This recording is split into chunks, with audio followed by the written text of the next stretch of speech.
মধ্যপ্রাচ্যের অন্যান্য দেশগুলোর সাবমেরিন কেবল ধ্বংস করে দেওয়ার কথা বলেছে। এখন যদি ইরান যদি সাবমেরিন কেবল এবং বিদ্যুৎ বিদ্যুৎ এগুলো ধ্বংস যদি করে ধ্বংস দেয়। করে দেয়, হুম। অর্থাৎ বৈদ্যুতিক ঘাঁটিগুলো যদি ধ্বংস করে দেয়, তাহলে এই যুদ্ধ ইসরায়েল এবং আমেরিকা কিভাবে মোকাবেলা করবে? কারণ তাদের যুদ্ধ হচ্ছে তো প্রযুক্তির মাধ্যমে। স্যারের কাছে আমার এই প্রশ্নটি। Thank you mister Mohammad Ali. আপনি কোথায় খুব ভালো। থাকেন? স্যার আমি নোয়াখালীতে থাকি।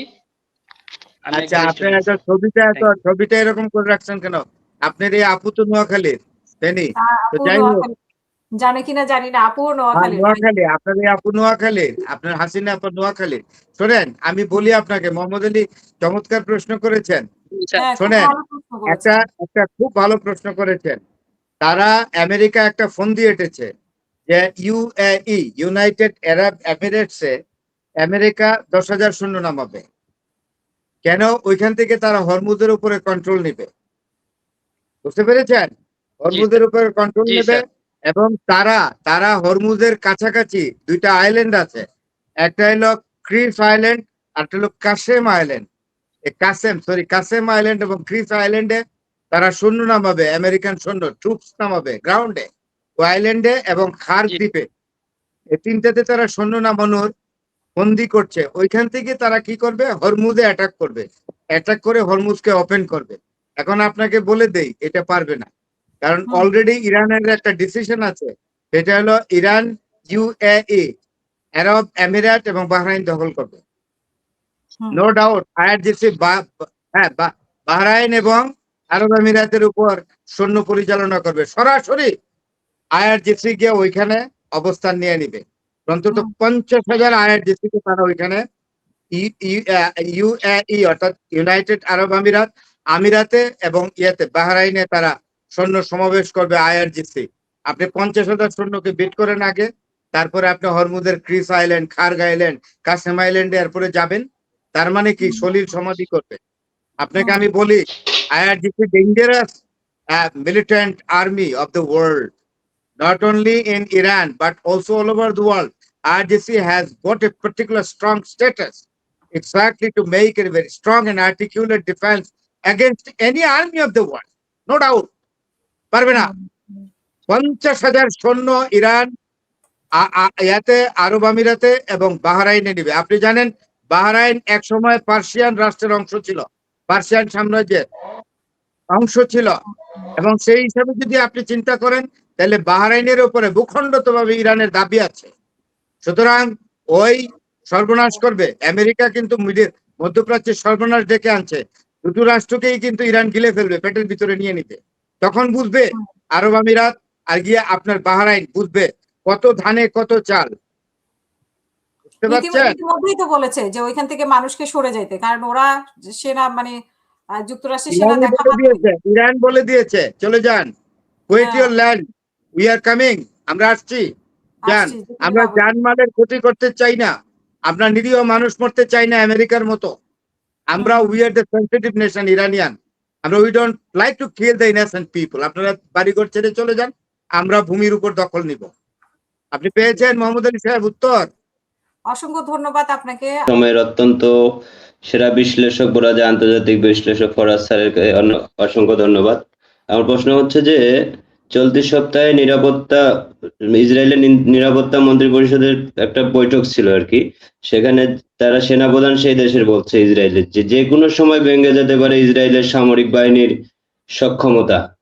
এই বিষয়টা আপনি কতদূর বিশ্বাস রাখতে পারতেছেন? এই বিষয়টা যদি সত্যি হতে পারে নাকি? আর দ্বিতীয় প্রশ্ন হচ্ছে যে সৌদি আরব যে বারবার প্রেসার দিতেছে ট্রাম্পকে কন্টিনিউ করার জন্য যুদ্ধটা, এটা কি মুসলিম বিশ্বের সাথে গাদ্দারি করা নাই সৌদি আরবের? ধন্যবাদ। হ্যাঁ, সৌদি আরব একদিকে বলছে উস্কানি দিচ্ছে বারবারই ইয়েতে। জি না শোনেন, এখানে দুটো দেশ খুব উস্কানি দিচ্ছে মধ্যপ্রাচ্য থেকে। একটা হলো সৌদি আরব, একটা হলো আরব আমিরাত, আর একটা হলো বাহরাইন আছে। বাহরাইন সেকেন্ডারি পজিশনে আছে। এই দুটো দেশ এগিয়ে আছে এবং এই দুটো দেশ চাচ্ছে ইরান একবারে ধ্বংস হয়ে যাক, এবং আমেরিকাকে ইনফিউজ করছে যেন ইরানের উপরে এত র্যাকলেস অ্যাটাক হয় যাতে ইরান আর কোনোদিন মাথা তুলে দাঁড়াতে না পারে, ইরান যেন 200 বছরের জন্য পিছিয়ে যায়। কিন্তু বাংলায় একটা কথা আছে, শকুনের দোয়া গরু মরে না। শকুনের দোয়া গরু মরলে গৃহস্থের গরু আর থাকতো না, সব শকুনের পেটে চলে যেত। এটা হবে না। ইরান অত্যন্ত শক্তিশালী দেশ, আমি তো আগেই বলেছি। আমেরিকা এস্টিমেশনে ভুল করেছে, আর সৌদি আরব এখন যে জিনিসটা করছে এবং আরব আমিরাত সেটা সম্পূর্ণ ভুল করছে। এটার জন্য সৌদি আরবকে এবং আরব আমিরাতকে ভবিষ্যতে বড় ধরনের মাসুল দিতে হবে, এতে কোনো রকম সন্দেহ নাই। তবে বাংলাদেশের জন্য একটা সুখবর আছে, এটা আপনাকে বলি। এই যে নেগোসিয়েটার, অর্থাৎ সমাধান করার জন্য যে রাষ্ট্রগুলোকে আহ্বান করা হয়েছে, এখানে অলরেডি পাকিস্তান একটা ইনিশিয়েটিভ নিয়েছে। পাকিস্তানের প্রধানমন্ত্রী মিস্টার শাহবাজ শরীফ, তিনি একটা সোশ্যাল মিডিয়াতে স্ট্যাটাস দিয়েছেন যে পাকিস্তান আগ্রহী এটা নেগোসিয়েট করা, এবং এটার দায়িত্ব দিছে পাকিস্তান। তো আসলে এই আপনার দেশ, মানে আর্মি নির্ভর দেশ, তাই আসিম মুনিরকে দিছে ফিল্ড মার্শাল। উনি he is taking the initiative. আপনারা ইতিমধ্যেই জানেন যে আসিম মুনিরের সাথে আবার সবচেয়ে ভালো সম্পর্ক হলো ডোনাল্ড ট্রাম্পের, ইভেন পাকিস্তানের প্রধানমন্ত্রী শাহবাজ শরীফের চেয়েও বেশি। এবং এই মুহূর্তে আসিম মুনির হইল ডোনাল্ড ট্রাম্পের চোখে পৃথিবী বিখ্যাত জেনারেল। তো সুতরাং আমরা দেখি, তো এইখানে আরেকটা সুখবর হলো যে একটা বাংলাদেশেরও নাম এসছে। আমি শুনেছি পাকিস্তানি ডিপ্লোম্যাটরা বলেছে যে সাথে বাংলাদেশকে রাখেন নেগোসিয়েটর হিসেবে, এই জন্য যে বাংলাদেশ সবসময় একটি শান্তিপ্রিয় দেশ। তো সেই জন্য বাংলাদেশের কিন্তু রেকর্ড আছে, বাংলাদেশ কোনোদিন কোনো দেশকে আক্রমণ করে নাই, কাউকে ইরিটেশন তৈরি করে নাই। আপনি দেখেন ভারতের সাথে সীমান্ত নিয়ে আমাদের কত সমস্যা। হ্যাঁ, বিএসএফ প্রায় প্রতি মাসেই একটা ক্যাজুয়ালিটি করে, প্রতি 2-3 মাস পর পর আমাদের লুক মেরে ফেলে। কিন্তু আমরা কিন্তু র্যাকলেসলি কোনোদিন কোনো বিএসএফ এর গুলি করা হয় নাই, বা ভারতীয় কোনো নাগরিককে আমরা সীমান্তে আমাদের বিডিআর কোনোদিন গুলি করেনি। তো বাংলাদেশ একটি শান্তিপ্রিয় দেশ হিসাবে কিন্তু সারা বিশ্বে একটা রেপুটেশন অর্জন করেছে। তো সেই জন্য আমি শুনেছি যে বাংলাদেশকেও রাখার ব্যাপারে নেগোসিয়েটিং এ যেসব কান্ট্রি থাকবে, বাংলাদেশকেও রাখার জন্য এখানে বলা হয়েছে। এটা বাংলাদেশের জন্য একটা বিরল সম্মান। কিন্তু আপনার কাছে কি মনে হয় যে পাকিস্তান ডাবল প্লে করছে? কারণ পাকিস্তান একদিকে বলছে যে সৌদি আরব যখন বলেছে যে আক্রমণ করতে পারে ইরানের উপরে, তখন পাকিস্তানের পারমাণবিক ব্যবহার করবে। তো এখানে আবার নেগোসিয়েশনের ব্যাপারেও পাকিস্তান, তো এখানে ডাবল খেলা খেলছে কিনা পাকিস্তান, এটাও তো একটা মানে প্রশ্ন। মজার একটা প্রশ্ন করছেন, আপনি তো ভালো ইন্টেলিজেন্ট লেডি। আপনি শুনেন, ডোনাল্ড ট্রাম্পই বলে দিছে পাকিস্তানকে যে তুমি দুই দিকেই ভূমিকা পালন করো। বুঝতে পারছেন, তুমি দুই দিকে ভূমিকা পালন করলে ট্রাম্পের ভালো বন্ধু মনে হয় না, ট্রাম্পের এই জন্যই ভালো বন্ধু। পাকিস্তানকে সিগন্যালিং করছে, আসিম মুনিরকে বলে দিছে যে বাবা তুমি দুই দিকে রুল প্লে করলে সবচেয়ে ভালো হবে, ইরান তোমার অ্যাকসেপ্ট করবে।